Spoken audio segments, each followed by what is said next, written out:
प्यारे बच्चों, अब है राम लक्ष्मण परशुराम संवाद का तीसरा काव्यांश। पिछले काव्यांश में आपने पढ़ा कि किस प्रकार परशुराम जी लक्ष्मण को अपने कुल्हाड़े का भय दिखाते हैं और कहते हैं कि मेरा फरसा तो इतना भयानक है कि यह गर्भ में पल रहे अर्भक यानी बच्चे को भी, भ्रूण को भी मारने की ताकत रखता है। तब लक्ष्मण जी इन चौपाइयों में परशुराम के कहे शब्दों का उत्तर इस प्रकार से देते हैं। देखो, प्रथम चौपाई है, बिहसी लखनऊ बोले मृदु बानी, अहो मनीषु महाभट मानी, पुनि पुनि मोहे देखाव कोठारू, चहत उड़ावन फूकी पहारू।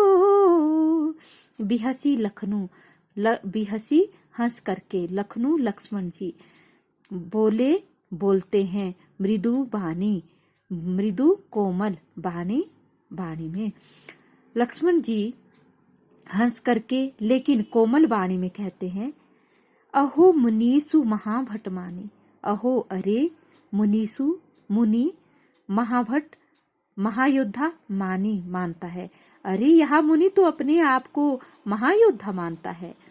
पुनि पुनि मोही दिखाव कुठारू, पुनि पुनि बार बार, मोही मुझे, दिखाव दिखा रहा है, कुठारू कुल्हाड़ा, बार बार मुझे अपने कुल्हाड़े को दिखा रहा है।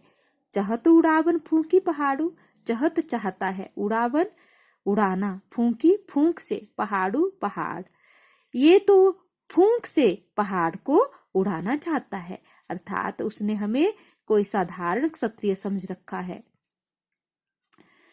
आगे लक्ष्मण जी अगली चौपाई में भी लक्ष्मण जी कहते हैं कि इहा कोमड़ बतिया को नाही, जे तर्जनी देखी मरी जाही, देखी कुठार सरासन बाना, मैं कछु कहा सहित अभी माना। आगे लक्ष्मण जी कहते हैं परशुराम जी को कि यहाँ कुम्हड़वतिया, कुम्हड़े का या काशी का कोई नहीं, कोई फल नहीं है। कुम्हड़वतिया यानी कुम्हड़े का या काशी का फल नहीं है। जे तर्जनी देखी मर जाए, जिसे कि तर्जनी उंगली जो अंगूठे के साथ वाली उंगली होती है उसको दिखाते ही जो मर जाता है। कुम्हड़वतिया, कुम्हड़े का फल जो कि हम पेठा खाते हैं, वो मिठाई कुम्हड़े या काशी के फल की बनी होती है। तो वो इतना नाजुक फूल होता है कि अगर उसको तर्जनी उंगली ही दिखाए तो ही वह टूट कर भूमि पर गिर जाता है। तो इसी के द्वारा स्पष्ट करना चाहते हैं काशी के फल के द्वारा लक्ष्मण जी कि हम जो है कुम्हड़े के तरह नाजुक फल नहीं है जिसे कि तर्जनी दिखाते ही मर जाए। हम क्षत्रिय हैं, वीर क्षत्रिय हैं। आगे कहते हैं लक्ष्मण जी, देखी कुठारू सरासन बाना, मैं कछु कहा सहित अभिमाना, मैंने तुम्हारे कुल्हाड़े और धनुष बाण को, सरासन धनुष, बाण बाना, बाना बाण, धनुष बाण को ही देखकर जो कुछ भी कहा है, मैं कछु कहा, जो कुछ भी मैंने कहा है, सहित अभिमाना, अभिमान के साथ कहा है, पूरे गर्व के साथ, पूरे अभिमान के साथ कहा है। आगे भी लक्ष्मण जी कहते हैं कि भीगो सोत सामूझे जनेऊ बिलो की, जो कछु कहो सहोरिस रोकी, सूर्य महीसुर हरि जन और गाई, हमरे कुल इन पर न सुराई। लक्ष्मण जी आगे भृगु सुत यानी परशुराम जी को, भृगु यानी ब्राह्मण, सुत पुत्र, ब्राह्मण के पुत्र को कहते हैं कि मैंने तो तुम्हें ब्राह्मण का पुत्र समझकर तथा जनेऊ विलोकी, तुम्हारे जनेऊ या यज्ञोपवीत को विलोकी देख करके, जो धागा जैसा ब्राह्मण डालते हैं उसको बोलते हैं जनेऊ या यज्ञोपवीत, को देखकर जो कुछ कहूँ, जो कुछ तुम कह रहे हो सहूं, सहन कर रहा हूँ। रिस क्रोध रोकी, अपने क्रोध को रोककर, कि मैं तुम्हें ब्राह्मण का पुत्र समझकर तथा तुम्हारे इस जनेऊ को देखकर जो कुछ भी तुम कह रहे हो मैं अपना क्रोध रोककर सहन कर रहा हूं। कहते हैं आगे कि मैं तब सहन कर रहा हूं क्योंकि हमारे सुर महिसुर हरिजन और गाय हमरे कुल इन पर न सुराय, कि हमरे कुल, हमारे कुल में सुर देवता, महिसुर ब्राह्मण, हरिजन हरि के भक्तों, अरु और गाय पर जो है वो सुराई सूरवीरता नहीं दिखाई जाती है, कि हमारे कुल में देवता, ब्राह्मण, भगवान के भक्त और गाय पर सूरवीरता नहीं दिखाई जाती है।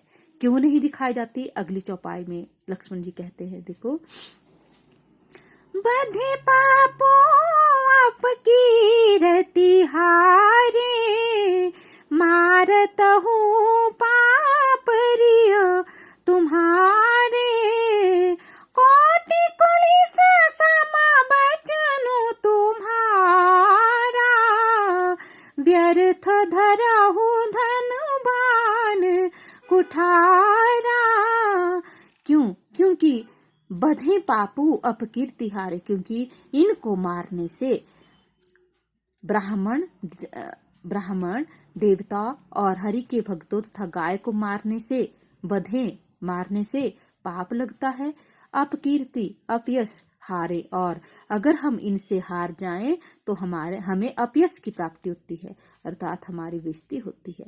मारतहु पापरिय तुम्हारे, इसीलिए हे परशुराम जी, अगर तुम मुझे मार भी देते हो, मारतहु मार भी देते हो, तब भी पैर परिये पड़ना तुम्हारे, तब भी तुम्हारे पैर ही पड़ना चाहिए। कहते हैं कि कोटि करोड़ों कुलिस वज्रस्त्र जो इन भगवान स्वर्ग के राजा इंद्र जी जिसे धारण करते हैं, तो करोड़ों वज्रों के समान वचन तुम्हारा, करोड़ों वज्रों के समान तो तुम्हारा एक एक वचन ही है। तुमने तो व्यर्थ में ही धारण किए हैं धनुष और बाण, तुमने तो व्यर्थ में ही बाण और कुल्हाड़े को धारण किया हुआ है। कहते हैं ना कि तलवार का घाव भर जाता है लेकिन शब्दों का घाव नहीं भरता है।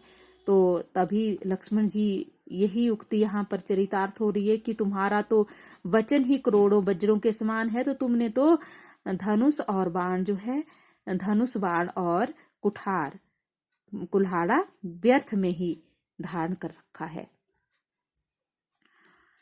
आगे भी लक्ष्मण जी व्यंग्य शैली में ही उनसे माफी मांग रहे हैं।